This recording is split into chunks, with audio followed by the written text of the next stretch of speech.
आपल्या इंडियामध्ये ना बऱ्याचशा गोष्टी हे वयाला शोभत नाही, हे मुलगी आहे म्हणून शोभत नाही, ते एका लेकराची माय आहे म्हणून शोभत नाही, हे कोणी डिसाईड केलं मला माहित नाही. नवऱ्याच्या सपोर्ट शिवाय इंडियात कुठलीच बाई काहीच करू शकत नाही. जगातल्या बाया भलेही चंद्रावर जातील, मंगळावर जातील, पण इंडियातली बाई काहीच करू शकत नाही असा लोकांचा समज आहे.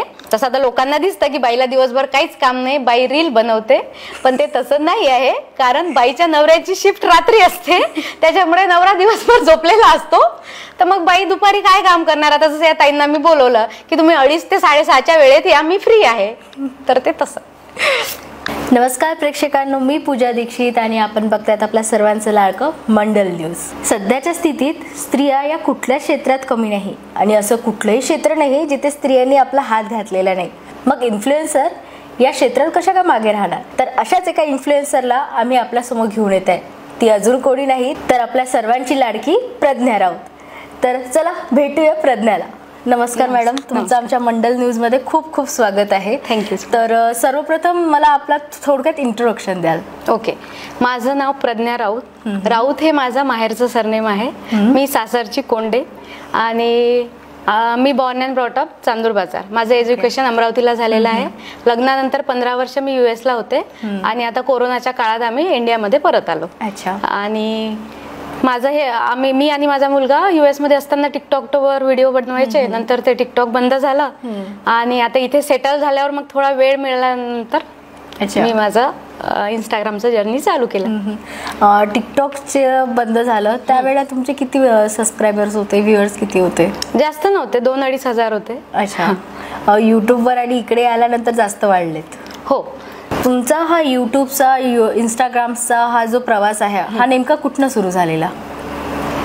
बघा, पहिले तर मी ना डब व्हिडिओ बनवायचे, म्हणजे ज्याला ऑलरेडी व्हॉइस आहे, फक्त मला तोंड हलवावं लागायचं आणि एक्सप्रेशन द्यावं लागायचे. पण मग लोकांना ते आवडू लागलं आणि नंतर रिसेंटलीच आता मी 4-5 महिन्याआधीच मी आता माझ्या आवाजात व्हिडिओ बनवायला चालू केलं. ते अतिशय गोड असतात. त्या मागचं म्हणजे कारण काय आहे की तुम्ही असे ज्वलंत प्रश्न वगैरे घेऊन व्हिडिओज वगैरे करता? बघा, मी ना US मध्ये राहिलेली आहे, त्यामुळे मी तिकडचं कल्चर, तिकडले लोक कसे ऍक्सेप्ट करतात सगळ्या गोष्टी किंवा त्यांच्याकडे जे प्रॉब्लेम्स आहेत त्याच्यावर ते किती असे बोलतात, तर हे मी बघितलं. तर ते मी इथे ट्राय करत आहे की मी जे सांगते ते प्रत्येकच माणसाला पटेल असं नाही, पण मी ते प्रयत्न करत आहे की तिकडे जसं ओपनली सगळ्याच गोष्टी मागे चर्चा होत असेल तसेच इकडे पण व्हायला पाहिजे. आपल्या मुलांना पण प्रत्येक गोष्टीची जाणीव असली पाहिजे. तर मी ते आता प्रयत्न करत आहे. आता बघू पुढे. त्याला US मध्ये राहणं 15 वर्ष राहिल्यात तुम्ही आणि तिथनं इकडे येणं, वातावरण तसंच राहणीमान या सर्वांमध्ये खूप तफावत झाली असेल, तर अडचणी काय काय आल्या? बऱ्याचशा अडचणी आल्या आणि त्याच्यात मेन म्हणजे आम्ही कोरोना काळात इकडे मूव्ह झालो. तर तेव्हाचं तुम्हाला माहीतच आहे की सगळं बंद. आम्ही आल्यावर 15 दिवस हॉटेलमध्ये राहिलो. नंतर परत कुठे आम्हाला रेंटनी घर मिळत नव्हतं कोरोनामुळे आणि त्यात US मध्ये पेशंट जास्त असल्यामुळे रिस्ट्रिक्शन होते आम्हाला बरेचसे. पण ठीक आहे, आम्हा दोघांना तर जास्त प्रॉब्लेम नाही झाला कारण आम्ही इंडियामधनंच गेलो होतो, त्याच्यामुळे आपल्याला काय प्रॉब्लेम आहे ते माहिती होते. माझ्या मुलाला बऱ्यापैकी झाला त्रास, पण नाव इज ओके. तुमचा मुलगा बॉर्न तिथला की इथला? US. तर असे खूपसे आहेत की जिथे जर विदेशात जर मुलं बॉर्न होत आहेत, जन्म तिथे होत आहेत, तर त्यांचा इकडे भारतात याला सिटिझनशिप मध्ये खूप प्रॉब्लेम आहे. असं काही तुम्हाला आढळलंय की? असं नाही, सिटिझनशिपचा काही असा प्रॉब्लेम नाही आला का. तो अजूनही US सिटिझनच आहे आणि त्याला 18 वर्षाचा झाल्यानंतर त्याला डिसाईड करायचं आहे की त्याला कुठली एक सिटिझनशिप चूज करायची आहे. ओके. तर त्याला इथे राहणं आवडतं की त्याला असं वाटतं की आपण परत US ला जाऊ? कारण की तिथलं वातावरण, तिथलं कल्चर हे सगळं खूप वेगळं आहे आणि शाळा, भाषा, प्रत्येक गोष्टीत मध्ये चेंज आहे. तर त्याची कधी होते की नाही आहे आपण इथे आपण तिकडे जायचं परत? हो, होते ना नेहमीच. पण कसं आहे की प्रत्येक गोष्टीचे निगेटिव्ह आणि पॉझिटिव्ह असे हे आहे, ते आपल्याला दोन्ही यांनी विचार केला पाहिजे त्याचा. आणि आता अजून कसं आहे की सध्या आम्ही जे त्याला सांगत आहे तर तो ते ऐकत आहे, तो ते म्हणजे त्याचा अनुभव घेत आहे आणि अजून तो इतका मोठा नाही झालाय की तो त्याचं डिसिजन घेऊ शकेल या बाबतीत. पण आम्ही त्याच्यासाठी एक ऑप्शन ओपन ठेवलेला आहे की जर तुला एज्युकेशनसाठी किंवा असं जायचं असेल तर तू जाऊ शकतो. पण सध्या स्थायी तुम्ही इथलेच? हो. अमरावतीकर. ताई, तुम्हाला व्हिडिओ बनवण्याची आवड ही कशी काय निर्माण झाली, कशी काय सुरुवात केली या सर्वची? मी सांगितल्याप्रमाणे मी टिकटॉकवर व्हिडिओ बनवत होते. तेव्हा ना लॉकडाऊन होतं US मध्ये. मुलाला पण दिवसभर बोर व्हायचं. तर मग माझा मुलगा आणि मी मिळून आम्ही दोघं जण टिकटॉकवर व्हिडिओ बनवायचो. टिकटॉक बंद झाल्यानंतर असा कुठलाच प्लॅटफॉर्म नव्हता आणि मग तेव्हाच आम्ही इंडियाला मूव्ह झालो. तर मग ते सगळं बंद पडलं. पण आता जेव्हा आम्ही इंडियामध्ये सेटल झालो तर मग आता हा जो दुपारचा रिकामा वेळ आहे, टाइमपास म्हणजे न केल्यापेक्षा किंवा चकाट्या पिटत न बसल्यापेक्षा आपलं हे लोकांचे रील्स बघत होती तेव्हा म्हटलं की आपण हे करून बघावं. तर पहिले मी ते तुला सांगितल्याप्रमाणे डब याच्यामध्ये बनवत होते. आणि आता मग माझे बनवते मी. अच्छा. तुमच्या प्रत्येक व्हिडिओच्या मागे एक वाक्य असतं, मग म्हणाल तुम्ही सांगितलं नाही ते आधी आमच्या प्रेक्षकांसाठी म्हणून दाखवा त्याच टोन मध्ये आणि त्याच एक्सप्रेशन मध्ये, मग आपण पुढे वळूया. आता मी तुला सांगते की हे वाक्य कसं आलं. तसं ना आपल्या विदर्भाच्या भाषेत असे बरेचसे स्लोगन येतात. आता जसं माझ्या सासूबाईचं एक वाक्य आहे की त्या प्रत्येक गोष्ट सांगतात आणि त्याच्यानंतर त्यांचं वाक्य असतं, सांग बरं आता. तर तसंच हे एक दिवस बोलण्याच्या ओघात आणि आपलं हे टिपिकल एक आहे विदर्भाचं टोनिंग म्हण किंवा हे. तर एक पहिल्याच व्हिडिओमध्ये ते असंच तोंडातनं निघालं ते ओघात, मग म्हणायला सांगितलं नाही. आणि मग ते असं माझ्या मुलाला दाखवलं मी, तर तो म्हणाला, मम्मी ही ना तुझी टॅगलाईन असू दे आता, की प्रत्येक व्हिडिओच्या मागे तू हे वाक्य म्हणत जा, फक्त या वाक्याच्या पुढे काही बोलायचं नाही. आता कसं आहे, आपल्याला इतकं कळत नाही, आजकालच्या मुलांना सोशल मीडिया वगैरे व्हिडिओ ते जास्त कळतं. तर मला म्हणाला, मग म्हणाल सांगितलं नाही म्हणजे तुझा व्हिडिओ आता संपला. म्हणजे आयडिया त्याची की हे आता तू स्लोगन म्हणून यूज कर. आणि बघ, मग म्हणाल सांगितलं नाही म्हणजे कसं, मी प्रेमाने पण म्हणू शकते की बघ मी तुला असं असं समजावतंय, नाही तर तू म्हणशील की सांगितलं नाही. आणि किंवा मग रागातही म्हणू शकते मी की मग म्हणशील सांगितलं नाही, किंवा चिडून. म्हणजे ते वाक्य असं आहे की ते कुठेही तू फिट बसू शकते. आणि आता असं झालंय सध्याच्या जगात की लोकांना माझं नाव माहित नाही, पण लोकांना माझं ते वाक्य माहित आहे. आता मला ते वाक्याने लोक ओळखायला लागलेली आहे. दर्शकासाठी मग म्हणाल सांगितलं नाही. तुमची एक अजून ओळख सुद्धा म्हणजे आम्हाला कळलेली आहे, अंगठीवाली बाई. त्या अंगठ्यांमागचं कारण काय, त्याचं म्हणजे घालायच्या म्हणून घातलेले आहेत किंवा ते नाही, ऍक्च्युली मला स्वतःला अंगठ्यांची खूप आवड आहे. तर माझ्याकडे अशा विविध प्रकारच्या खूप अंगठ्या आहेत. अच्छा. म्हणजे कलेक्शन आहे माझ्याकडे भरपूर आणि आवडतं मला ते घालायला. अच्छा. एक आवड म्हणून. आणि ही ओळख सुद्धा आता म्हणू शकतो. आता ही ओळख झाली आहे माझी. आता बऱ्याचशा जर तुम्ही कमेंट वाचल्या असेल तर त्याच्यात लोक म्हणतात की ही बाई ना फक्त अंगठ्या दाखवायला बोटं हलवत असते, पण असं काही नाही आहे. माझ्याकडे ही शिवमुद्रेची अंगठी आहे. नेहमी माझं हेच बोट जास्त दाखवण्यात येते. तर लोकांना असं वाटतं की मी अंगठी दाखवते. बऱ्याचशा लोकांनी मला अंगठ्या तुम्ही कुठून विकत घेता, ही शिवमुद्रेच्या अंगठीसाठी मला खूप लोकांनी विचारलेलं आहे. तर ते बहुतेक ते त्याच्यावर फोकस झालं असेल, कारण जनरली आपल्याकडे बायका शिवमुद्रा घालत नाही असं काहीतरी होतं ते अगोदर. पण आता आलंय ते ग्लॅमर आलं त्याला पण. अरे वा. तुम्ही काही व्हिडिओज बघितले ज्यात तुम्ही जाहिराती सुद्धा करतायत, तर तुम्ही किती जाहिराती केल्या आणि ते तुमच्या जाहिराती तुमच्यापर्यंत कशा काय पोहोचले? आता माझे व्हिडिओ बघूनच ते लोक माझ्यापर्यंत आलेत.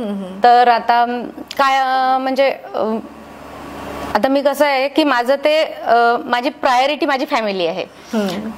तर जे लोक माझ्या त्याच्यामध्ये बसतात म्हणजे मी इतकाच वेळ देऊ शकते किंवा मी हे असंच करू शकते, आणि ते माझे व्हिडिओ बघूनच माझ्यापर्यंत आलेले आहेत. तर म्हणजे इतक्या नाही केल्या, पण जसं जसं जमेल तसं तसं आता मी करत आहे. अच्छा. म्हणजे पुढे पण जाहिराती आल्या तर नक्की करेल. हो. अरे वा. इन्फ्लुएन्सर व्हिडिओ बनवण्याऐवजी पण आपलं काहीतरी एक आहे का की याऐवजी पण तुम्ही काही करता? हे बघ, माझं ना एज्युकेशन झालेलं आहे फॅशन डिझायनिंग मध्ये. अच्छा. आणि आता तू माझं घर बघत असेल तर हे असे क्रिएटिव्ह कामं पण मी करतच असते. खरंच अप्रतिम घर आहे. मॅडमची परवानगी घेऊन नक्की एकदा बघायला हे मी सजेस्ट करेन. आणि फॅशन डिझायनर असल्यामुळे माझे ड्रेसेस वगैरे सगळे मी डिझाईन करते. बस मग फुल टाइम हाऊसवाईफ आहे मी, बाय चॉईस. म्हणजे माझ्यावर जबरदस्ती नाही आहे, पण आवडतं मला की स्वतःच्या कम्फर्टनुसार काम करायला. आता इन्फ्लुएन्सर म्हणजे कसं आहे की मला माझं माहित आहे की मला घर सांभाळून हे सगळं करायचं आहे, आणि माझं काही ते करिअर नाही आहे किंवा असं मी कधी विचारही केला नव्हता. तर मी हे सगळं सांभाळून ते मी करू शकत आहे, म्हणून ते मी करत आहे. आता जगातलं सर्वात मोठं काम हे हाऊसवाईफ करत असतात आणि बिना पैशाने बिना कुठल्या मूल्य न घेता हे जे वर्क करतोय त्याचं मोल कुठेच नाही आहे. तर खूप मोठं काम करता आपण असंही म्हणू शकतो आपल्याला. पण बघ, त्या कामाची ज्याला कदर पाहिजे आहे तो असतो आपला नवरा. हा, तुमच्या नवऱ्याला जर तुमच्या कामाची कदर असेल तर मग तुम्हाला काहीच नकोय. तुम्ही जगात वाटतात साहेबांना, चेहऱ्यावरच वाटतं की साहेबांना याची कदर आहे, त्याला त्याची कदर आहे. परत आता मी हे पण करत आहे, तर आता तुला पण माहिती आहे की तू पण जॉब करत आहे, तर नवऱ्याच्या सपोर्ट शिवाय इंडियात कुठलीच बाई काहीच करू शकत नाही. जगातल्या बाया भलेही चंद्रावर जातील, मंगळावर जातील, पण इंडियातली बाई काहीच करू शकत नाही असा लोकांचा समज आहे. पण मी US बघितलं, इंडिया बघितलं, पण मलाही असं वाटतं की इंडियातली बाई कुठेच मागे नाहीये. हे विनाकारण ना आपण हे करून ठेवलेलं आहे की बाऊ करून ठेवलेलं आहे. बऱ्याचशा लोकांच्या आता मला कमेंट येत आहे की तुमचा नवरा मिलिटरीमध्ये आहे का, तुमचा व्हिडिओ दिसत नाही म्हणून. तुमचा नवरा व्हिडिओ मध्ये दिसत नाही. आता कसं आहे की मला ज्यात इंटरेस्ट आहे त्याच्यात त्याला इंटरेस्ट असलाच पाहिजे असं काही नाही आहे. पण तुला हे माहितीये की तुझ्या नवऱ्याच्या सपोर्ट शिवाय तू जॉब करू शकत नाही. तसंच माझं आहे की माझ्या नवऱ्याच्या सपोर्ट शिवाय मी रील्स बनवू शकत नाही. माझा कंटेंट तो लिहितो, मला आयडिया तो देतो. आता बऱ्याचशा लोकांशी मला डील करावे लागतात. मला खूप म्हणजे कधी कधी खूप वाईट कमेंट येतात ज्याच्याबद्दल मला म्हणजे मी कधी कधी डिप्रेस होते, पण त्याच्यातही मला त्याचा फुल सपोर्ट आहे. आणि जे काही करत आहे मी ते त्याच्या सपोर्टमुळेच करत आहे. आता लोकांचं म्हणणं आहे की तुम्ही भाऊजींसोबत व्हिडिओ कधी बनवणार, तर आता मी काही अफेअर करू शकत नाही किंवा मी काही परत लग्न करू शकत नाही. माझ्याकडे नवीन कंटेंट येणार कुठून, तर मी भाऊजींनाच नंतर नवीन कंटेंट मध्ये म्हणजे माझा प्लॅन आहे तो पुढचा. इतकी सुंदर स्त्री, इतकं सगळं व्यवस्थित आहे. नक्कीच उत्सुकता तर आम्हाला सुद्धा आहे की सरांचा चेहरा आम्हाला चेहरा आम्ही दाखवलेला आहे, पण सर ऍक्टिंग नाही करत. ते बघू आता. त्यांचं कसं असतं की ते US शिफ्टनुसार काम करतात आणि मलाही त्याच्याचमुळे हा दुपारचा वेळ मिळतो. तर आता जेव्हा शक्य होईल तेव्हा आम्ही सरांना इंट्रोड्यूस करू नक्की. आणि काय आहे, तो माझा नवरा आहे. तो इंस्टाग्रामवर नाही सापडत, तो गुगलवर सापडते. तर ज्याला कोणाला खूपच क्युरियोसिटी असेल की आता तुमच्याकडनं राहणंच होत नाही, तर तुम्ही त्याला गुगलवर सर्च करा. आणि जे लोक गुगलवर असतात ते इंस्टाग्रामवर नसतात.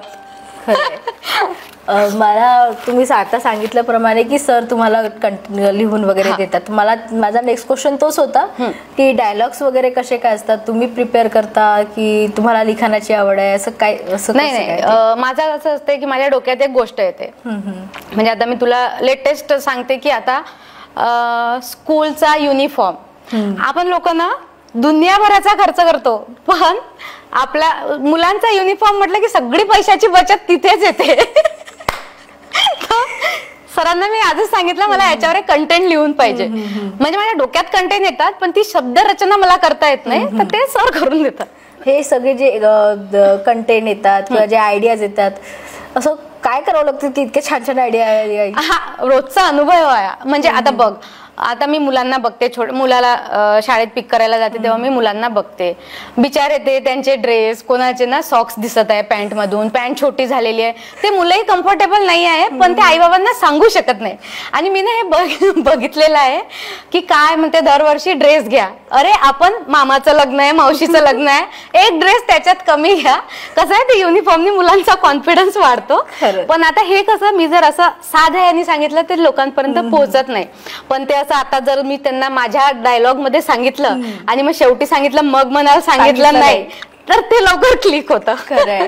तसे आपल्या इंडियन कल्चरमध्ये किंवा आपल्या संस्कृतीमधलं आईंचं एक असतं मुलाला वाढता कपडा घ्यायचा, म्हणजे तो पुढे घालू शकतो. आताच त्याची 15 दिवसात हाईट वाढते असं असतं, 4 बोट आपण बातमधून फोल्ड करतो.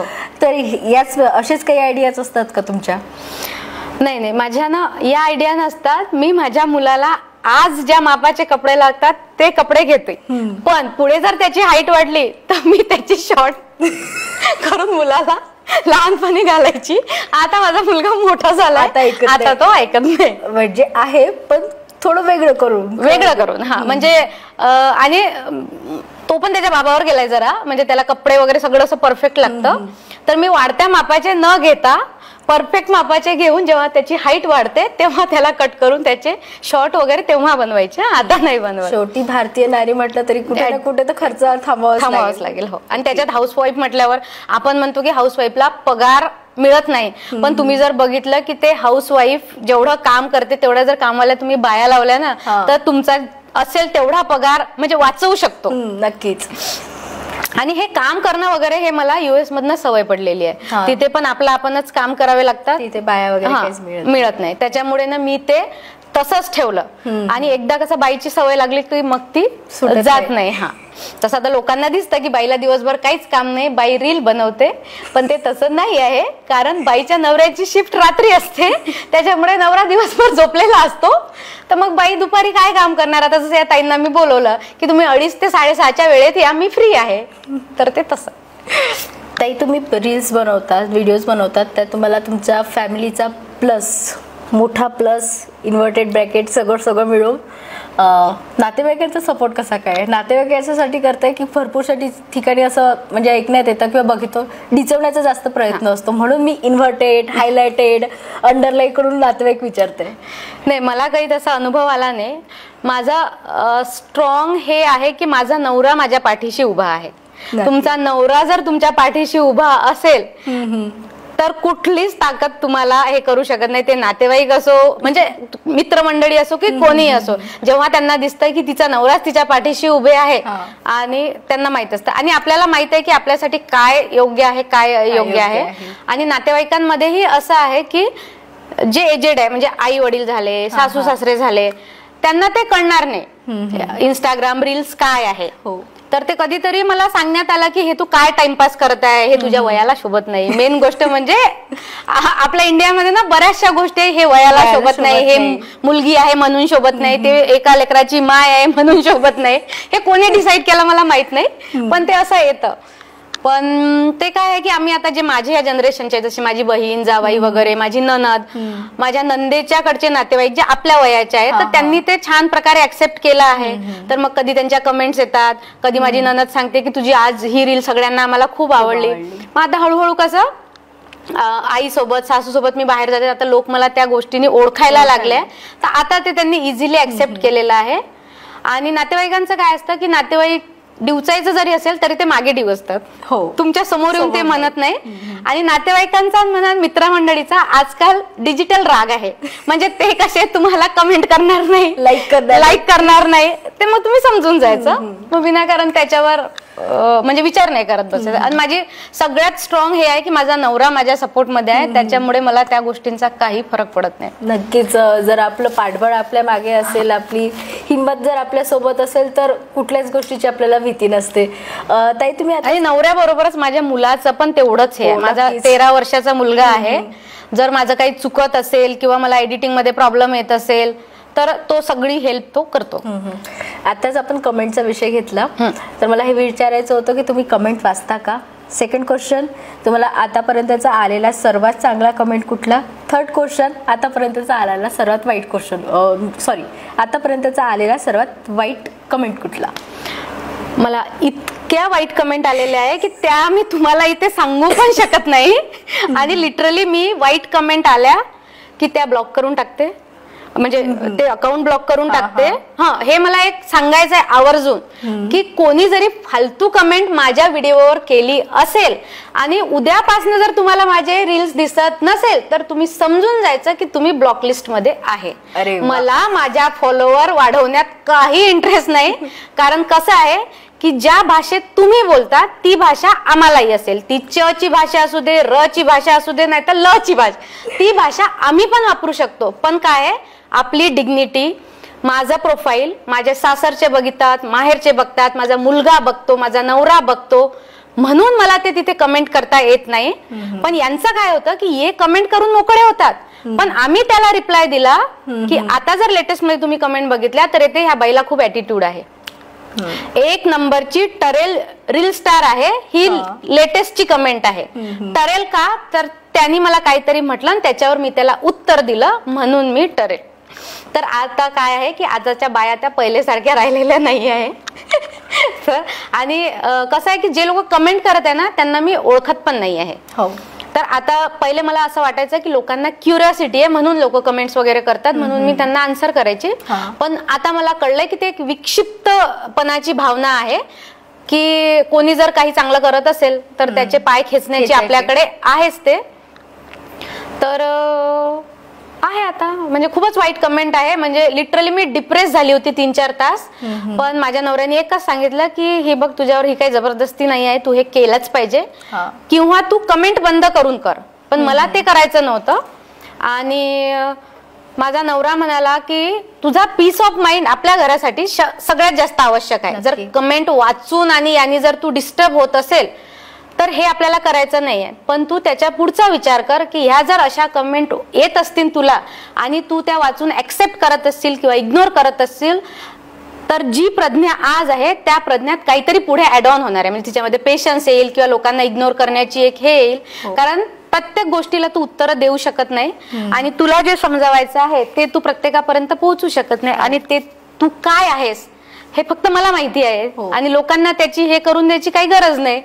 त्याच्यामुळे आता मी ट्राय करत आहे की मी फार कमीत कमी कमेंट म्हणजे नुसतं पॉझिटिव्ह कमेंटलाच रिप्लाय करेल असं मी ट्राय करत आहे. आणि लोकांना माझा ऍक्सेंट आवडत आहे, लोकांना मग म्हणायला सांगितलं नाही ते आवडत आहे, लोकांना माझे ड्रेसिंग सेन्स आवडत आहे, घर आवडत आहे, त्याच्यावर पण लोक कमेंट करत आहे. तर ते ज्या अशा वाह्यात कमेंट आहेत त्या सोडून सगळ्याच कमेंट माझ्यासाठी खूप चांगल्या आहेत. की व्हिडिओज बनवताना एक प्रमाण भाषेचा वापर न करता तुम्ही विदर्भीय भाषेचा वापर का करता, त्यामागे काही कारण आहे? आता बघ, आता माझ्या मुलाला ना आपली टिपिकल भाषा माहीतच नाही. कारण आम्ही US मध्ये असताना तिथे पुण्या मुंबईचे लोक होते आणि आता आपल्याकडचे पण बरेचसे लोक मुंबई पुण्याला गेल्यामुळे ना आपल्याकडची जी ओरिजिनल भाषा आहे ती फार कमी लोकांना येते. म्हणजे आता तू बघ, इथून जर पुढच्या 2-3 वर्षांनी तू जर विचार केला तर ही भाषा ऐकायला सुद्धा मिळणार नाही. खरंच. त्याच्यावर पण कमेंट आहे माझ्याकडे, बायका कमेंट करत आहे त्याच्यावर की बाई तू इतकी छान दिसते, तुझा ड्रेसिंग सेन्स इतका छान, तू इतकी स्टँडर्ड दिसते, मग तुझी भाषा अशी का? आता मी कसं आहे ते कमेंट जेव्हा मी करते तिने सगळ्यांपर्यंत पोहोचत नाही, म्हणून तुमच्या चॅनल मार्फत मी लोकांना सांगते की मी जे भाषा बोलते ती आमच्या विदर्भाची टिपिकल भाषा आहे. भलेही ती तुम्हाला नागपूर अमरावतीमध्ये ऐकायला मिळत नसेल, पण तुम्ही जर खेड्यात तुमचे आजी आजोबा राहिले असेल आणि तुम्ही जर त्यांच्यासोबत राहिले असेल तर मी जे भाषा बोलते ती तुम्हाला युजटू वाटेल. पण असे काही लोक आहे की ज्यांचे आजी आजोबा शहरामध्ये राहिलेले आहे, अमरावतीमध्ये, नागपूरमध्ये, त्या लोकांसाठी ही भाषा नवीन असेल, पण ही आमची टिपिकल भाषा आहे. हो, नक्कीच. आणि कसं आहे की स्टँडर्ड दिसणं आणि तुम्ही त्या म्हणजे स्टँडर्ड झालं आता आपण, पण रूट्सला धरून जर तुम्ही स्टँडर्ड झाले तर हे एक म्हणजे वेगळी गोष्ट आहे. म्हणजे मला माझ्या स्वतःचा हा अभिमान आहे की 4 वर्ष पुण्यात राहून 15 वर्ष US मध्ये राहूनही माझी जी ओरिजिनल भाषा आहे ती मला अजूनही येते. याचा अर्थ असा नाही की मी खूप सुंदर भाषा म्हणजे अहो का हो माझं तुझं बोलू शकत नाही, मी ते पण बोलू शकते, पण त्यांनी ना लोक कनेक्ट होत नाही. म्हणजे कुठेतरी कमी पडतो. म्हणजे जेवढे माझे फॉलोअर्स आहे ना ते माझ्यावर याच गोष्टीमुळे हे प्रेम करतात की माझी जी ती टिपिकल भाषा आहे ती कुठेतरी त्यांच्या मनाला हे होते आणि त्या भाषेला ऍक्सेप्ट करणारे पण खूप लोक आहेत. तर असं आहे आता. म्हणजे मला लोकांचं कळलंच नाही की स्टँडर्ड यांनी विदर्भाची टिपिकल भाषा बोलू नये की भाषा बोलणाऱ्यांनी स्टँडर्ड कपडे घालू नये. आणि मला ना तुमच्या चॅनल तर्फे बायकांसाठी एक रिक्वेस्ट करायची आहे की माणसांचं जाऊ द्या, त्यांना नाही आहे कामं, त्यांना काहीही कमेंट करू द्या, पण बायकांसाठी माझी एक तुम्ही रिक्वेस्ट समजा किंवा तुम्ही एक माझी विनंती समजा की ऍटलिस्ट तुम्ही जर चांगलं बोलू शकत नसाल तर प्लीज असं वाईट बोलू नका की जेणेकरून समोरच्या बाईचा मॉरल डाऊन होईल.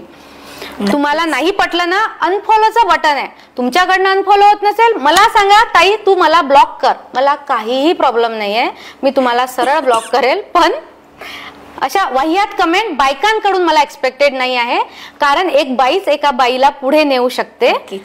जर बाईनी जर बाईला सपोर्ट केला, हे आपल्या घरचं उदाहरण आहे, तर ती बाई काय करू शकते हे आपल्यालाच माहिती आहे. तर सगळ्या बायकांना माझी ही एक रिक्वेस्ट आहे, त्यात तुम्ही कसे घेता त्यावर डिपेंड आहे. ताई तुमचं व्हिडिओज बनवण्याचा, रील्स बनवण्याचा एक आपण बघितलंय की तुम्ही एंटरटेनमेंट सोबत एक जो ज्वलंत प्रश्न म्हणू शकता किंवा जे चालू घडामोडी आहेत त्या विषयाला घेऊन तुमचे व्हिडिओज असतात, यामागे काही कारण? बघ आता तुला माहित असल्याप्रमाणे मी 15 वर्ष US मध्ये राहून आले आपल्याकडे ना फार छोट्या छोट्या गोष्टी आहेत ज्यांना लोकांपर्यंत पोहोचतच नाही आहे की हे कसं चुकत आहे. आणि आपल्याकडे आहे की जेपर्यंत आपल्या घरावर किंवा आपल्या अंगावर येत नाही ना आपण त्या गोष्टीसाठी म्हणजे आवाज उठवत नाही. आता मी तुला एक उदाहरण सांगते. आता तिथे मला टू व्हीलर चालवायचं काम पडलं नाही, पण इथे मी टू व्हीलर चालवत आहे. टू व्हीलर चालवताना जेव्हा बाजूचा माणूस थुंकतो तेव्हा ते तुमच्या अंगावर उडतं. याच्यात बऱ्याचशा बाया काय स्कार्फ बांधलेले असतात किंवा इग्नोर करतात, पण ते ना कुठे माझी चिडचिड होते त्या गोष्टीने. मी खूपदा रस्त्यावरून जाताना स्पीड वाढवून मग असं लोकांना समजावलेलं आहे. तर म्हणजे एखादाच असा असेल की ज्यांनी मला डिसरिस्पेक्ट केला, नाहीतर सगळ्या लोकांनी मला सॉरी म्हटलेलं आहे. पण ते काय होतं की ते त्यांना कळतच नव्हतं. त्यांना असं वाटतं की मी फक्त थुंकतो, त्याला हे कळत नाही. मग आता तो सायन्सचा स्टुडंट नसेल, त्याला फिजिक्स कळत नसेल किंवा अजून काही, त्याला हे कळतच नाही की हे ज्या स्पीडने मी थुकत आहे ना गाडीच्या स्पीडमुळे मन की मागच्याच्या तोंडावर उडत आहे. याच्यावर मी एक व्हिडिओ बनवला होता. पण त्याच्यावर तो माझा व्हिडिओ बनवण्यामागचा हाच पर्पज होता की ज्या बायकांना असं वाटते की इग्नोर करायच्या बा, तर कदाचित मला वाटलं की माझा व्हिडिओ बघून बायकांना असं वाटलं की नाही ती ताई बोलली ना मग मी पण बोलू शकते. आणि मी हे बघितलंय की ते ना जो थुंकतो ना त्याला त्याची जाणीवच होत नाही. पण त्याच्यावर जरी तू कमेंट बघितल्या तर मला त्याच्यावर इतक्या निगेटिव्ह कमेंट आहे. तर मी आता प्रयत्न करते की कसं बोलावं. म्हणजे आता निगेटिव्ह कमेंट्स येणारच आहे, प्रयत्न करत आहे मी. पण मला असं नाही इग्नोरही नाही करायचं आहे मला. कारण कसं आहे की माझी ना कंपॅरिझन होते की इंडिया आणि US, आणि असं माझ्या देशात काहीच नाही आहे की जे तिथे आहे जे इथे नाहीये. फक्त काय आहे की आपण बोलत नाहीये. आणि बऱ्याचशा गोष्टी ना आपण बोलत नाहीये ना त्याच्यामुळेच प्रॉब्लेम होत आहे. खरंच. तर आपण आवाज उठवणं सुद्धा एक आता गरजेचं आहे असं आपण म्हणू शकतो. आवाज उठवणं म्हणजे नेहमी भांडणच करायचं असं नाही आहे. मी कमीत कमी आवाज उठवत आहे तर ऍटलिस्ट मला सपोर्ट तर करा. आणि मी काही वाईट गोष्ट नाही सांगत आहे. आता त्याच्यावर एकाची कमेंट होती की आता तर तू सांगितलं ना म्हणून मी गुटखा खाऊन थुंकणारच. आता या कमेंटला मी काय रिप्लाय करू? म्हणजे बुद्धीचे लोक हा एक वर्ड त्याच्यासाठी आपण म्हणू शकतो. आणि हे ना इंस्टाग्राम वगैरे मुळे मी म्हणेल सोशल मीडियामुळे ना आता जे यंग जनरेशन आहे ना ती जास्त विक्षिप्त झालेली आहे. खरंच असं बघायला सुद्धा मिळतं. माझा एक शेवटचा क्वेश्चन म्हणू शकतो आपण, सर्वात जास्त व्हायरल झालेला व्हिडिओ कुठला आणि का? माझा बघ 2 व्हिडिओ व्हायरल झाले. त्याच्यातला एक होता मी जो कृषी प्रदर्शनीमध्ये एका आजोबांसोबत व्हिडिओ बनवला होता. ते आजोबाही म्हणजे असे की मला ते पूर्ण अटायर मध्ये दिसले की आपल्या विदर्भातलं अटायर. आणि ते पण बघ आता तुला खूप कमी लोक दिसत आहे. पहिले ना गावात पूर्ण व्हाईट पांढरे शुभ्र कपडे घातलेले टोपी घातलेले लोक दिसायचे. धोतर तर आता सोडूनच दे. पण ते एक आजोबा दिसले आणि त्या आजोबांना मी विचारलं, त्या आजोबा हो म्हणाले. मग मी आजोबांसोबत व्हिडिओ बनवला. त्याच्यावर पण मला निगेटिव्ह कमेंट होत्या. नंतर मला त्या आजोबांची ओळख पण पटली की ते आजोबा कुठले होते काय होतं. एक तो होता आणि एक होळीचा पुरणाच्या पोळीचा व्हिडिओ होता की होळी रे पहिल्या दिवशी पुरणाची पोळी, दुसऱ्या दिवशी बकरीची नडी, तिसऱ्या दिवशी खा ऍसिडिटीची गोळी आणि मग म्हणाल सांगितलं नाही. तर तो एक व्हायरल झालेला व्हिडिओ होता. आणि त्याच्यावर तर म्हणजे ते बकरीची नडीच का म्हटलं, ते हिंदू संस्कृती वगैरे वगैरे त्याच्यावर खूप असे कमेंट आल्या. आता ते असं होतं की हे चालत आलेलं आहे म्हणजे होळी नंतर कर, पोळ्यानंतर कर, हे काय मी चालू केलेलं नाहीये, ते पहिलेपासून चालू झालेलं आहे. आणि तो आवडला बहुतेक लोकांना आणि तो टायमिंग आहे तसाच होता. तर झाला तो व्हायरल. ताई मला हे विचारायचं होतं की आता सध्याच यूथ खूप हे यूट्यूब रील्स बनवण्यामागे गुंतलेले आहेत आणि भरपूरसे असे रील्स आपण बघतो जे वल्गर असतात, शिवीगाळ असते, काही जास्त करून आता व्ह्युअर्स बघितले ते लहान मुलं जास्त स्क्रोल करून बघत असतात. तर त्यांच्यावर हा खूप चुकीचा आणि वाईट परिणाम पडतो. तर अशा रील्स आणि ब्लॉगर्स लोकांना तुम्ही काय म्हणाल? जे बनवतात त्यांच्यासाठी एक आई म्हणून सुद्धा, कारण की सध्याचा लहान मुलं टीनेजर्स आहेत हे खूप स्क्रोल करून या सगळ्या गोष्टी बघतात. तर एक आई म्हणून त्या ब्लॉगर्सला किंवा त्या इन्फ्लुएन्सरला तुम्ही काय म्हणाल?